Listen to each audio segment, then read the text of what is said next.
Tollywood জুড়ে সেলিব্রেশনের mood. শ্রাবন্তীর এঙ্গেজমেন্টের পর ফের এলো খুশির খবর। বাবা হলেন অভিনেতা সোহম। বৃহস্পতিবার কলকাতার এক হাসপাতালে পুত্র সন্তানের জন্ম দিয়েছেন সোহমের স্ত্রী তনয়া। 2012-তে তনয়ার সঙ্গে বিয়ে হয় সোহমের। বাবা হওয়ার খবরে আনন্দে আত্মহারা অভিনেতা ছেলের নাম রেখেছেন সাজ। ছেলেকে প্রথম দেখার পর চোখের জল ধরে রাখতে পারেননি। তিনি জানিয়েছেন, মা এবং ছেলে দুজনেই এখন সুস্থ আছে।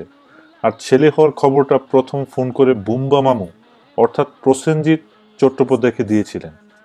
চাইল্ড অ্যাক্টর হিসেবে ইন্ডাস্ট্রিতে প্রবেশ করেন সোহম। তারপর বড় হয়ে পুরোদস্তুর অভিনয়কেই পেশা হিসেবে বেছে নেন তিনি। সক্রিয় রাজনীতির ময়দানেও তাকে দেখেছেন দর্শক। গত বিধানসভা নির্বাচনে ভোটেও দাঁড়িয়েছিলেন তিনি। দল জিতলেও তিনি জিততে পারেননি। এবার জীবনে নতুন এপিসোড।